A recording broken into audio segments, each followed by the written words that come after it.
បាទអញ្ញានឹងជម្រាបសួរពុកម៉ែបងប្អូនបាទទើបនឹងកាត់បានមួយគ្រឿងទៀតហើយបាទប្រភេទ Kia Morning បងប្អូនណាបាទឆ្នាំ08ពណ៌ខ្មៅបងប្អូនបាទ LX បងប្អូនបាទពាក់កណ្ដាល full បងប្អូនណាបាទប្រភេទឡានមានឯកសារគ្រប់បងប្អូនបាទតានីជូនពុកម៉ែបងប្អូនបាទសាច់ដែកបាទអត់ពុកអត់ចេះឯកសារគ្រប់បងប្អូនបាទអញ្ចឹងពុកម៉ែបងប្អូនបាទស្វែងរកបាទប្រភេទ Kia Morning បាទឆ្នាំ08មកដល់ហើយបងប្អូនណាបាទទើបនឹងរៀបចំរួចបាទបងប្អូនអាចមកមើលបានណាទីតាំងនៅភ្នំពេញបងប្អូនណាបាទបងប្អូននៅតាមបណ្ដាខេត្តបងប្អូនចង់ទិញដាច់វាយដូររំលោះបាន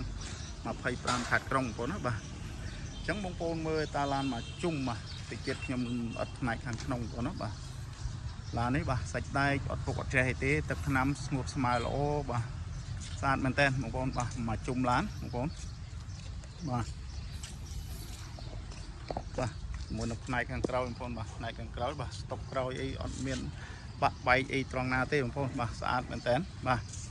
មើលមកជុំបាទជាមួយនឹងយ៉ាន់បាទសម្បកកង់បាទថ្មី4គ្រាប់ហើយបាទបងប្អូនបាទ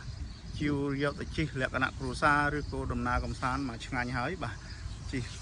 រៀនតូចច្រឡឹងបាទមកស្អាតអស់ហើយបងប្អូនបាទអញ្ចឹងបងប្អូនមើលផ្នែកមកលុកម៉ាស៊ីនបាទ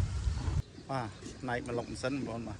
ម៉ាស៊ីនអីបាទនៅខ្ចីញញតែម្ដងបងប្អូនបាទម៉ាស៊ីនបាទក្លុកកលៀតអត់ពុកអត់ចេះបាទ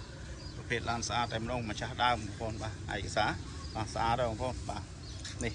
កលៀតអីបាទពុកច្រេះអីគ្មានទេបងប្អូនម៉ាស៊ីនឆេះស្ងាត់បាទអបលេខអីនៅដំណើរការបងប្អូនបាទជាមួយនឹងផ្លាកលេខបាទ 2R 24 23កំពតបងប្អូនណាបាទស្អាតហើយបងប្អូនបាទផ្នែកខាងស្ដាំបងប្អូនបាទទ្វារខាងស្ដាំបងប្អូនបាទខ្មៅក្រឹបតែម្ដងបងប្អូនបាទទ្វារខាងស្ដាំបាទសាច់ជ័រអីអត់ស្លេកស្លោអីទេជាមួយនឹងតាបឡូបងប្អូនបាទតាបឡូអីនៅស្អាតបងប្អូននៅថ្មីអត់មានបែកបាក់អីទេស្រោមពូកអីបាទស្បែកស៊ីននេះបាទអត់មានរហែកអត់មានអីទេបងប្អូនបាទនៅស្អាតមែនតើនេះជាងទ្វារក្រោយជាងទ្វារអីបាទគឺនៅសនំបងប្អូនណាបាទនេះភ្លីអីនៅសនំបងប្អូនបា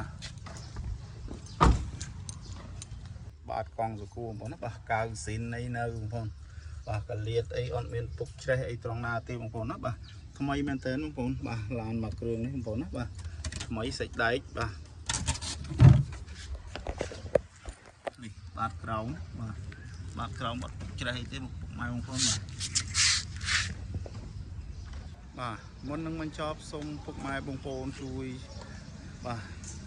subscribe សញ្ញារូបកណ្ដឹងដើម្បីទទួលបានវីដេអូថ្មីៗទៀតបងប្អូនណាបាទជួយ share comment បងប្អូន follow page បងប្អូនណាបាទសូមអរគុណនិងជម្រាបលាពុកម៉ែបងប្អូនបាទ